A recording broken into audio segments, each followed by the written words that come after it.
Graças a Deus por essa noite.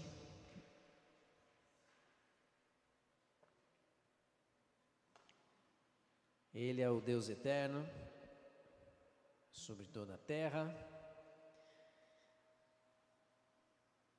E é sobre esse Deus eterno que eu quero convidar você a refletir agora. E eu quero te convidar a fazer essa reflexão baseado no que o salmista deixou registrado no Salmo 37. Bia, eu falei que era o salmo inteiro, mas é do versículo 3 ao 8, tá? Salmo 37, do verso 3 em diante.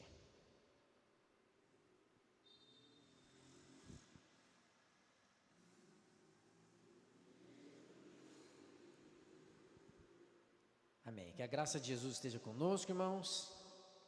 Que a semente da palavra encontre lugar no seu coração. Confie no Senhor e faça o bem. Habite na terra e alimente-se da verdade. Verso 4. Agrade-se do Senhor e Ele satisfará os desejos do seu coração. Entregue o seu caminho ao Senhor, confie nele e o mais Ele fará. Fará com que a sua justiça sobressaia como a luz e que o seu direito brilhe como o sol ao meio-dia. Descanse no Senhor e espere nele. Não se irrite por causa daquele que prospera em seu caminho, por causa do que realiza os seus maus desígnios. Salmo 37 é um salmo conhecido, especialmente esse versículo que diz: entregue o seu caminho ao Senhor, confie nele e o mais Ele fará. É um texto conhecido. Se você é um crente assim mais velho, né? Tipo eu, Clóvis aí, que né, já entrega a idade. Esse versículo é um versículo conhecido. Mas eu quero te convidar nessa noite a olhar para esse salmo a partir de um olhar mais detalhista. Porque a Bíblia, irmãos, é um livro vivo. Então quer dizer que sempre que você lê um texto, por que a gente lê a Bíblia sempre? Por que você não lê a Bíblia uma vez e depois vai viver sua vida e não lê nunca mais? Porque isso é um livro vivo. Um versículo que você leu hoje vai falar algo ao seu coração que, se você ler ele daqui a 2 anos, esse mesmo versículo vai falar outra coisa. E daqui a 10 anos vai falar outra coisa. Então, a palavra de Deus é essa riqueza que sempre que a gente volta o coração para a palavra com atenção, com desejo de conhecer, de ser encontrado por Deus através da sua palavra, a gente vai sempre conhecer algo novo. Mas nesse salmo tem uma coisa muito interessante, que é algo que acontece de vez em quando na Bíblia. A Bíblia é um livro muito variado. Nós temos livros históricos, livros doutrinários, as cartas, a gente tem livro profético. Mas de vez em quando, a Bíblia vai dar algumas ordens claras para você e para mim. De vez em quando a gramática da Bíblia, ela não vai dar margem para você ter dúvida, ela vai ser direta. E é o que acontece nesse salmo. Nesse salmo, nós estamos diante de uma ordem direta da palavra de Deus. Versículo 3, ele começa dizendo assim, ó: confie no Senhor. Então não tem, irmãos, margem para dúvida aqui. Confie no Senhor e faça o bem. Então, os verbos aqui, confiar e fazer, eles estão sendo diretos. Confie. Você não precisa enxergar, entender a situação que você está vivendo. Você não precisa achar que você é capaz de controlar o que você está vivenciando para confiar em Deus. A Bíblia está dizendo, confie. Antes de você entender, antes de você deduzir o que está acontecendo, antes de você tentar encontrar a solução para o que você está passando, confie. É uma ordem bíblica, para não deixar dúvida. Confie no Senhor e faça o bem. E quando a Bíblia está sendo direta, dando uma ordem direta para mim e para você, para nós confiarmos em Deus, a gente já aprende uma lição especial e importantíssima com esse texto. Primeira lição que eu quero trazer ao seu coração é que Deus é a fonte da esperança. Porque se a Bíblia está dizendo para você confiar em Deus, é porque, em outras palavras, a palavra de Deus está te dando a garantia de que você, no dia da sua angústia, da sua aflição, pode levar a vida tendo esperança. Você tem em quem confiar. Você tem uma âncora para a sua alma. Você não precisa se sentir naufragando em mar aberto. Ele é a referência para onde você precisa voltar os seus olhos. Confiar no Senhor, em outras palavras, meu irmão, é você conseguir encontrar a esperança, a garantia de que aquilo que você esteja enfrentando, talvez, os problemas, os desafios, as angústias que você tem enfrentado não te definem. Você não é definida nem definido pela circunstância que você enfrenta, mas você pode se encontrar, se enxergar e se perceber alguém que tem um Deus em quem confiar e, portanto, tudo que você vai fazer e enfrentar na sua vida, você pode fazer e enfrentar como alguém que tem o quê? Esperança. Como alguém que sabe que pode confiar naquele que controla o universo todo. Não tem absolutamente nada, não existe uma lei da física que não obedeça à vontade de Deus.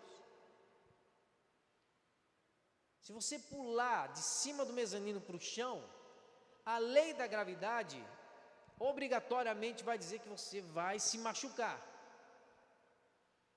Mas se por alguma razão Deus, naquele momento, quiser cancelar a ação da lei da gravidade, Ele cancela. É desse Deus que nós estamos falando quando o assunto é confiar. É no Deus que venceu tudo, inclusive a morte. Aquilo que era para dar um ponto final na nossa vida, foi vencido pela vida de Cristo Jesus. Então, confiar no Senhor, meu irmão, é você ser capaz de viver a vida como alguém que tem esperança. Como alguém que tem para onde olhar. Por isso ele vai continuar dizendo: faça o bem, habite na terra e alimente-se da verdade. Então olha só que interessante. Habite na terra e alimente-se da verdade. A palavra de Deus está nos convidando a habitar na terra. E de vez em quando a gente precisa se lembrar disso, irmãos. Porque não é difícil ver, principalmente eu, numa posição assim, pastoral, de ter que conversar com as pessoas, entender a mente das pessoas quando tem algum problema, alguma situação. É muito comum a gente ver que os crentes, boa parte, querem habitar só no céu. Então assim, é como se tudo na vida girasse em torno de você ter certeza de que quando você morrer ou quando Jesus voltar, você vai para cima e não para baixo. Então tem muito crente que a única preocupação dele é saber se ele está fazendo tudo certo para ir para o céu. E aí ele esquece que a palavra está dizendo algo muito simples e direto: habite na terra e alimente-se da verdade. Habite na terra. Então, meu irmão, para de achar que a sua fé é para você encontrar a senha correta para poder entrar no céu. Habite na terra, faça o bem, habite na terra e alimente-se da verdade. Sabe o que é isso aqui, meu irmão? Isso aqui muda a nossa mentalidade. E mudar essa mentalidade vai te ajudar a lidar com a sua vida, com os seus problemas, as suas crises familiares. Porque habitar na terra e alimentar-se da verdade significa uma coisa, presta atenção. Significa que nós não precisamos ter a ansiedade de querer ir para o céu, como se o céu fosse um futuro distante. Habitar na terra e fazer o bem, alimentar-se da verdade, significa que mais do que querer ir para o céu, eu quero trazer o céu para cá. Por isso, quantas vezes você vê nos evangelhos Jesus falar: o reino de Deus está próximo. Lê os evangelhos que você vai ver inúmeras vezes Jesus falando: o reino de Deus está entre vocês, o reino de Deus está próximo, porque Jesus está convidando todos os discípulos e discípulas a entenderem que o céu não é uma ansiedade futura, o céu é uma esperança presente. O céu é o que você pode trazer para dentro da sua casa hoje à noite. O céu é um ambiente onde você vai resolver a crise mais cabeluda que você vai ter com seu marido, com a sua esposa. O céu é uma realidade que você traz para a terra, está aí no versículo 3. Habite na terra, meu irmão. Habitar na terra é você ser um cidadão do céu que por enquanto está na terra. Mas tem muito cristão que fica ansioso, com medo de Deus, achando que ele tem que seguir uma cartilha perfeita para um dia ir para o céu. Irmãos, Jesus já falou várias vezes que o reino de Deus está aqui, sinalizado entre nós. O quarto da sua casa, todos os dias pode ser uma representação do céu. A sala da sua casa, todos os dias, pode ser um pedaço do reino de Deus. A sala onde você trabalha, a condução que você pega, todo lugar onde você está pode ser representado pelo reino de Deus, porque você é uma mulher e um homem que carrega o céu em você. Isso muda tudo, é ou não é, irmãos? Porque você não precisa ser um crente ansioso, achando que, se Jesus voltar hoje, que eu pisei na bola 39 vezes, estou perdido. Não, irmão. Nós todos estamos em processo de transformação, mas esse processo precisa acontecer não com a ansiedade de perder a entrada para o céu, mas com a paz e a tranquilidade de quem já sabe que em Cristo Jesus o céu já está presente. Amém? É isso que a palavra está nos dizendo. Habite na terra, faça o bem. Olha quanta coisa a gente está, só no versículo 3, a gente nem saiu dele ainda. Confie no Senhor, faça o bem. Fazer o bem é algo que confunde às vezes um pouco a gente também. Porque a gente tem a ideia equivocada de pensar que se a gente fizer a coisa certa, vai ficar tudo bem. É algo que constantemente a gente tenta ensinar aqui na nossa igreja. Deus não espera que você faça o certo. Deus espera que você faça o bem, porque tem uma diferença enorme entre fazer o certo e o errado, e entre fazer o bem e o mal. Nem todo errado é mal. É ou não é? Escrever Jesus com a letra Z é certo ou errado? Errado, mas é mal? Não, não é mal, certo? Escrever borracha com X é errado, mas não é mal, certo? Então nem todo mal, nem todo errado representa um mal, assim como nem todo certo representa um bem.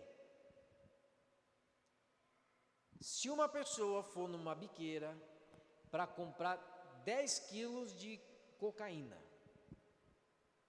ele pega 10 quilos de droga, ele precisa pagar o cara da biqueira. Pagar o cara da biqueira é certo ou errado? Não, pagar pela droga, eu não estou falando da questão moral da droga, eu estou falando do ato dele pegar e ter que pagar.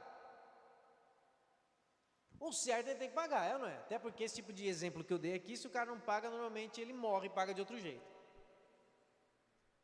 Então, pagar o dono da biqueira, de alguém que vai pegar um punhado de droga, é certo. Mas não é o quê? Bom. Está dando para entender a diferença, não?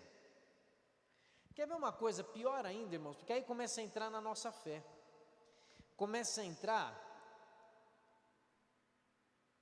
num lugar perigoso. Especialmente nesse ano que é um ano de eleição.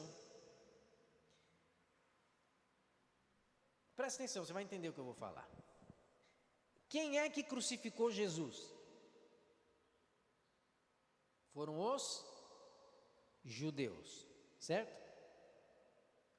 Os judeus atiçaram o Império Romano, dando a entender que Jesus queria tomar o lugar do César. O resumo político do que aconteceu é esse. Então Roma vai e crucifica Jesus. Mas quem instigou o Império Romano a crucificar Jesus foram os judeus. Agora eu vou fazer uma pergunta, quero que você me responda. Os judeus que fizeram de tudo para crucificar Jesus, na cabeça deles, eles estavam fazendo o certo ou o errado? O certo. Mas tem um agravante.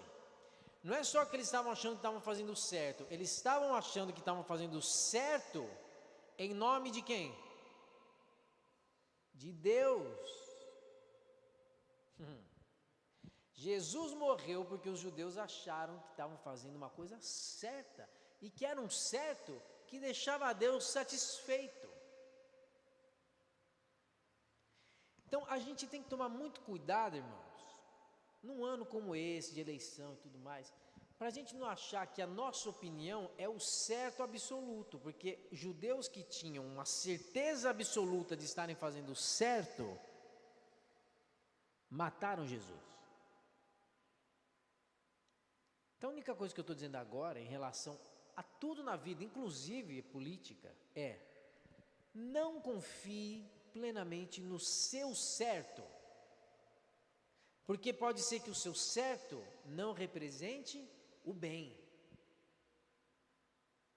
Nem sempre o nosso certo corresponde ao bem eterno de Deus. Muitas vezes o nosso certo tem mais a ver com o que, irmãos?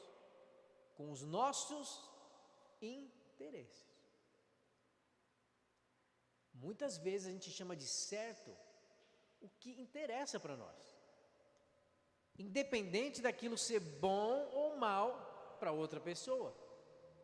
Por isso a palavra não está dizendo faça o certo. Você nunca vai ver a Bíblia dizer faça o que é certo. Você vai ver a Bíblia dizer faça o bem, porque nem todo certo representa o bem. Agora, se eu estiver bem, se eu estiver seguro, confiando em Deus, se eu estiver em paz, se eu estiver movido pelo que é bom, se eu buscar fazer o bem, eu vou fazer a coisa boa, e aí sim, isso vai ser um verdadeiro certo. Amém, irmãos?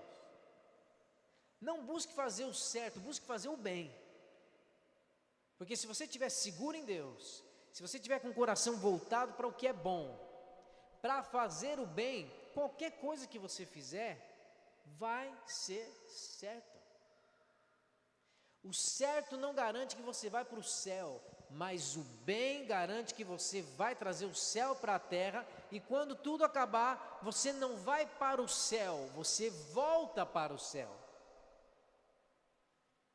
Tem gente querendo ir para o céu, Jesus nos ensina a voltar para o céu, porque Deus é nosso Pai.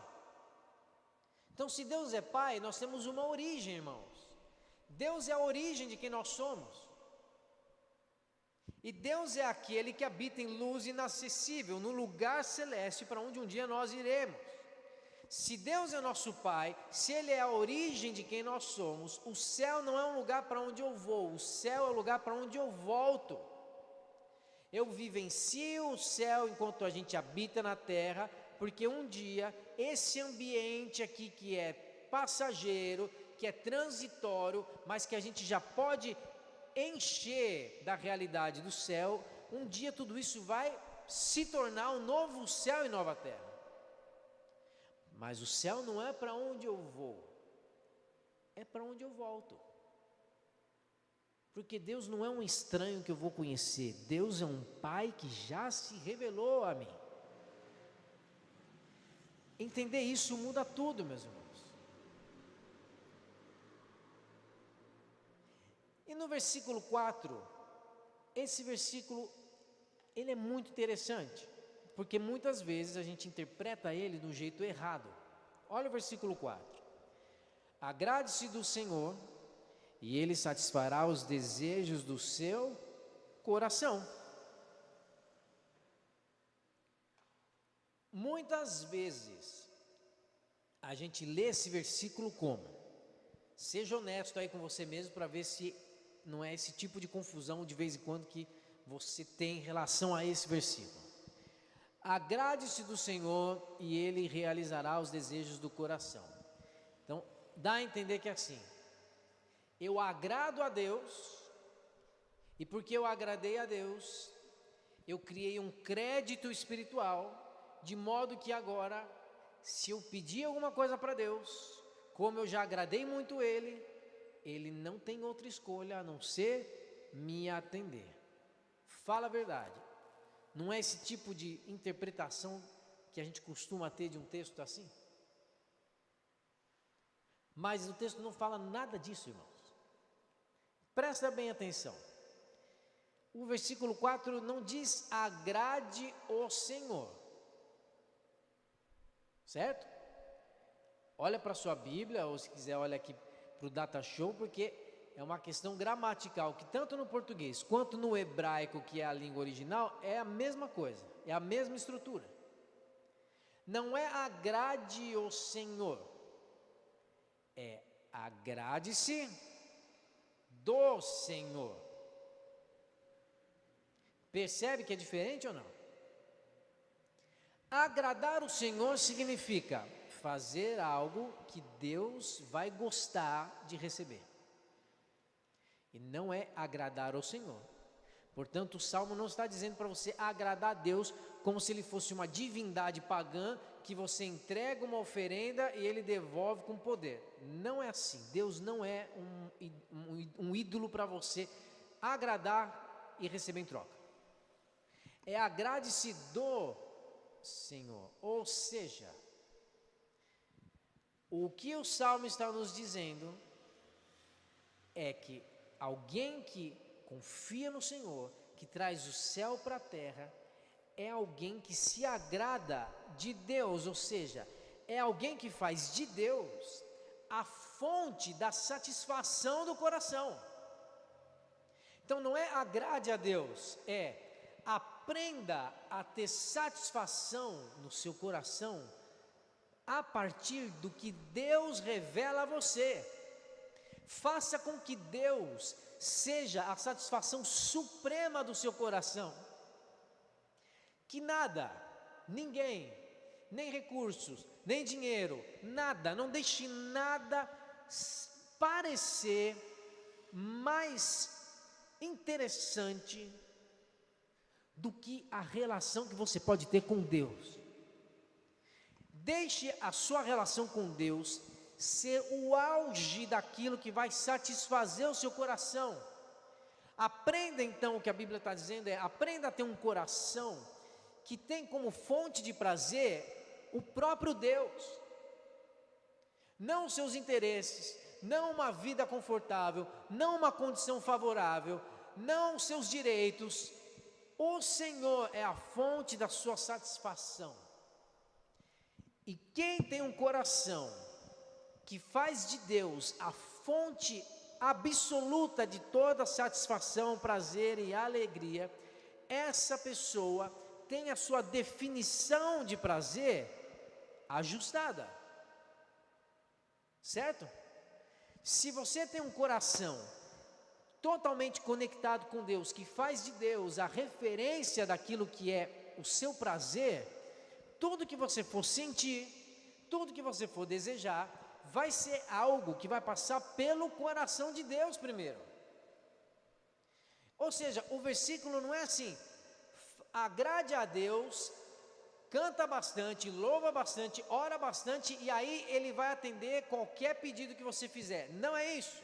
O que o texto está dizendo é: aprenda a ter um coração que tem prazer apenas no que Deus é e no que Ele tem para te dar. Porque quando o seu coração aprender a ter em Deus a referência absoluta da satisfação, o seu coração vai reaprender a pedir as coisas. Você não vai pedir qualquer coisa, você vai pedir aquilo que corresponde a um coração que agora encontrou o prazer em Deus e não nas coisas criadas. Amém, irmãos? Alguém que faz de Deus a fonte da satisfação tem um coração que é transformado, tem um coração que é capaz de desejar aquilo que Deus desejaria no seu lugar, tem um coração capaz de sentir o que Deus sentiria no seu lugar. Muda completamente a fonte daquilo que jorra através da sua vida, meu irmão. O coração que tem a fonte do prazer em Deus é um coração que tem os valores mudados.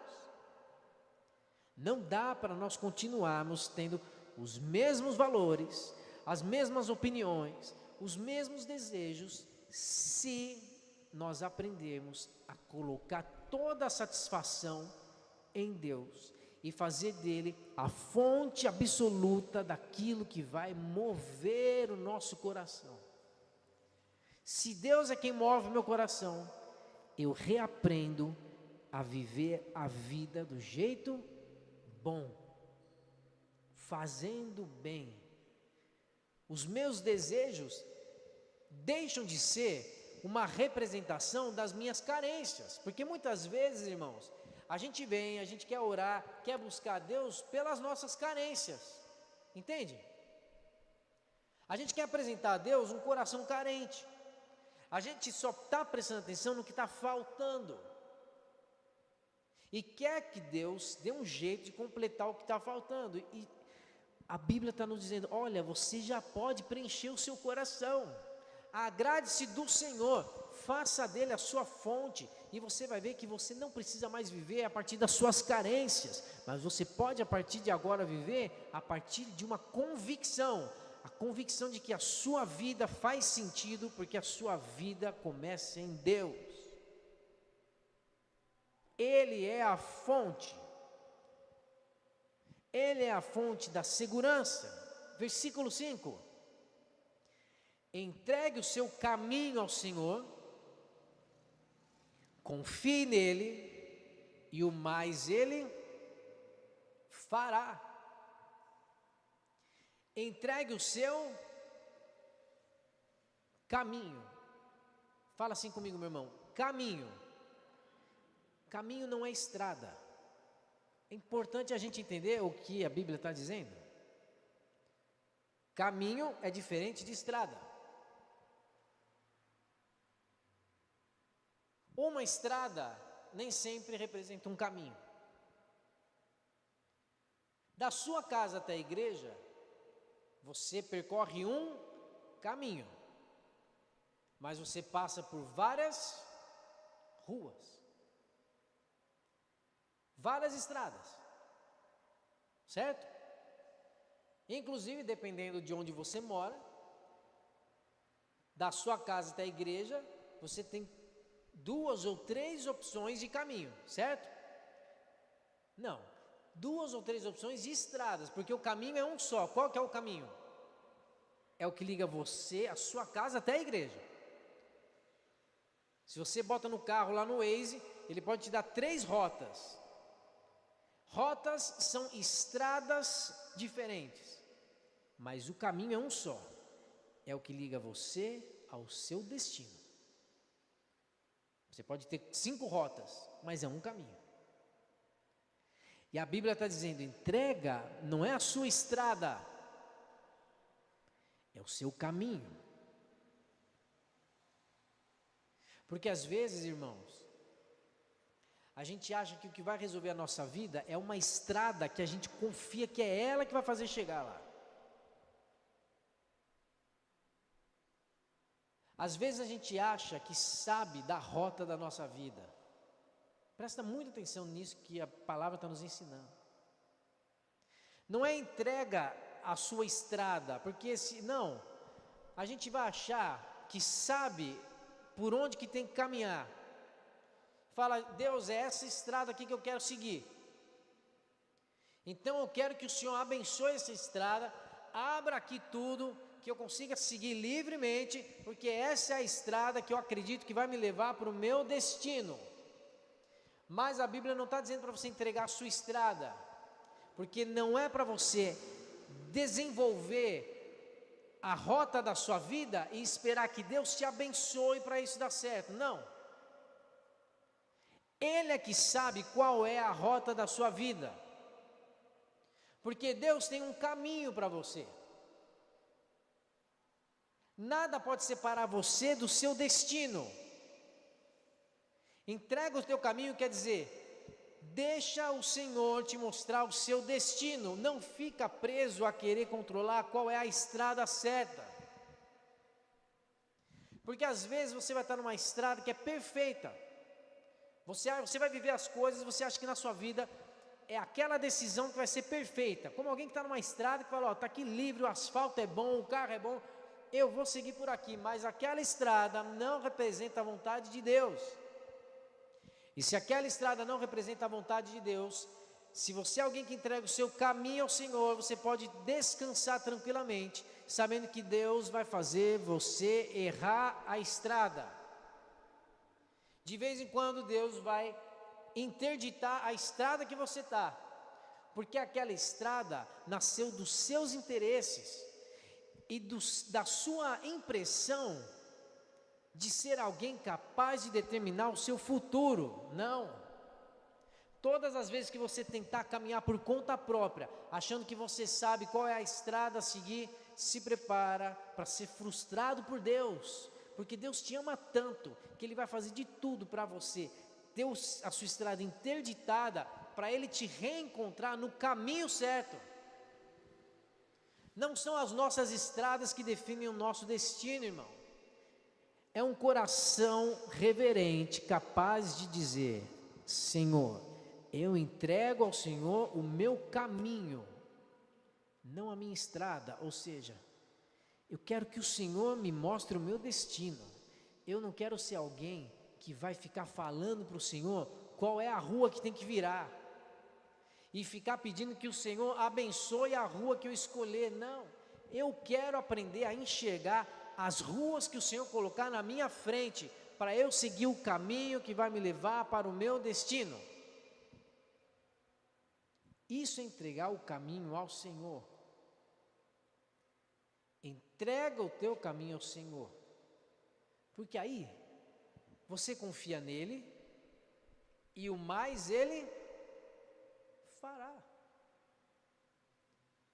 Porque quando a gente entrega o caminho ao Senhor, a nossa confiança já não está mais na nossa capacidade de definir a estrada certa. Basta confiar que o Senhor vai nos dar a orientação certa para a vida, irmãos. Confia nele e o mais ele fará. E sabe o que é esse mais que ele fará? Sabe o que isso significa? É só você lembrar o que Jesus falou. Se você tiver uma fé do tamanho de um grão de mostarda, o que Jesus falou, você lembra? Você vai dizer a esse monte o quê? Passa daqui para lá. Fé. Sabe o que é a fé? Está aqui no versículo 5. Confie nele. Então a fé é o elemento que Deus nos dá, a condição que Deus nos dá de poder confiar. A fé é a maneira como eu abro mão de ter o controle da minha vida para confiar em Deus. Então o Salmo está dizendo, confie nele e o mais ele fará. E Jesus está falando, se você tiver fé do tamanho de um grão de mostarda, mínima que seja para confiar, você vai dizer a esse monte, passa daqui para lá. Sabe o que isso quer dizer, meu irmão? Que se Deus te deu um destino, e se você para prestar atenção no destino de Deus para a sua vida, você vai passar pelas estradas que Deus te deu. E se a estrada que você vai passar é a estrada que Deus te falou para ir na sua vida, se nessa estrada de repente tiver uma montanha, não é você que desvia da montanha, é a montanha que sai da sua frente, você entendeu isso? Não é você que desvia a sua rota, é a montanha que sai da frente. Porque uma vez que você confia em Deus, você não precisa mais ter as garantias da estrada. Você sabe que Ele cuida do seu caminho, e qualquer coisa que apareça na sua vida não vai te impedir de chegar no propósito que Deus tem para você. Pode ser uma montanha, ela vai sair da frente. O caminho que Deus determinou a você, que Ele te deu, é o caminho que você vai seguir, e você vai chegar no lugar onde você tem que chegar. Amém, irmãos? Confie. Entrega o teu caminho. E por fim, no versículo 7, o salmista nos ensina que Deus é a fonte da paz. Descansa no Senhor. Espera nele. Não se irrite por causa daquele que prospera em seu caminho. Espera no Senhor. Descansa. O ano começou agora e pode ser que alguém aqui, que está aqui hoje assistindo a gente, já esteja assim se sentindo meio cansado.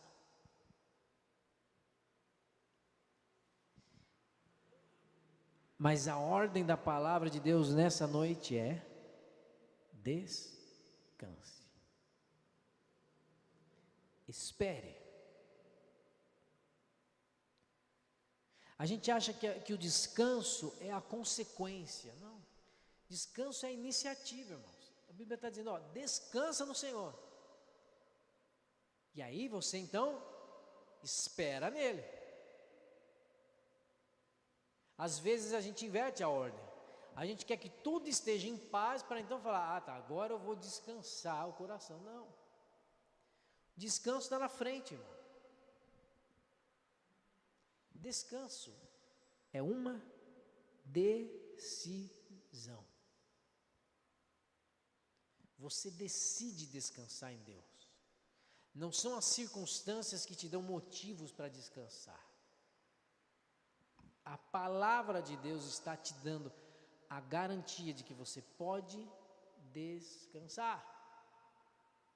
O descanso é a iniciativa. O descanso é uma decisão.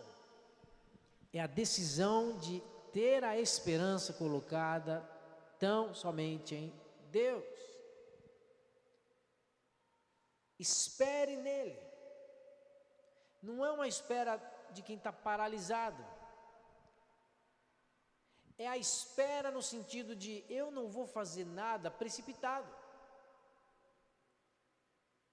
Primeiro eu descanso em Deus e eu espero a orientação de Deus. Aí então eu vou agir. Mas nós temos, irmãos, e nessa noite a gente precisa orar e entregar a Deus as nossas dificuldades de esperar. Muitas vezes, ainda mais dependendo do que a gente estiver enfrentando, a nossa tendência é já sair fazendo as coisas, sem a orientação de Deus. Sair decidindo, sair resolvendo. A palavra está dizendo para nós essa noite: descansa e espera. Deus vai te dar a orientação. Espera. Não se irrite por causa do caminho de alguém que prospera. Não se irrite, olha só o que o texto está dizendo. Por causa daquele que realiza o que é mal. Isso aqui, irmãos, também é algo que a gente precisa aprender. A partir do momento que a gente coloca o coração em Deus. Quando a Bíblia está falando, não se irrite por causa de alguém que prospera, por causa de alguém que é mau, sabe o que a Bíblia está ensinando para mim e para você aqui nessa noite? Irmão? A não ser alguém que age por insatisfação. A não ser alguém que quer o tempo todo compensar o dano que sofreu. Está dando para entender ou não? O que a Bíblia está nos chamando nessa noite, irmãos, em nome de Jesus, é para no ano de 2026 a gente tomar a decisão de ser transformado. Não queira só mudar o problema que você está enfrentando. Queira ser transformado, mesmo que o problema ainda não tenha acabado. Amém? Porque se a gente tem o compromisso de ser transformado, a gente aprende. Aprende a não fazer nada a partir da insatisfação que a gente tem com alguém. Não cai nesse erro. Não converse, não decida, não fale nada movido pela sua insatisfação. Descansa, espere e não se irrite por causa do mal que alguém faz. Não haja pela sua insatisfação. Não faça nada a partir da tentativa de compensar a sua alma, porque você foi lesado por alguém. Não faça nada a partir da sua insatisfação com alguém que não correspondeu ao que você esperava. E como isso é urgente da gente viver, irmãos, dentro das nossas casas, no ambiente de trabalho. Não faça as coisas por dinheiro e nem reaja por insatisfação. Porque alguém que age e reage pela sua insatisfação é alguém que não está confiando em Deus. É alguém que não está conseguindo confiar. É alguém que não está conseguindo descansar. É alguém que não está conseguindo esperar. Que nessa noite você vá para a sua casa com essa orientação da palavra de Deus. Confie. Traga o céu para a terra. Faça de Deus a fonte da sua satisfação. Não queira descobrir qual é a rota da sua vida, deixa Deus te mostrar o caminho. Deixa Deus limpar e aplainar o caminho por onde você vai passar. Não espere tudo ficar bem para você poder descansar. Descanso é uma decisão, é a iniciativa. E aprenda a esperar. Não tome decisões pela sua insatisfação. Não faça nada como alguém que quer tirar satisfação. Não faça nada pelo sentimento de eu tenho direito. Espera. Confia e descansa. Quem confia, descansa. Quem descansa, espera. Espera a orientação de Deus para viver, fazer o que tiver que fazer. Diante dessa palavra, nós podemos orar agora.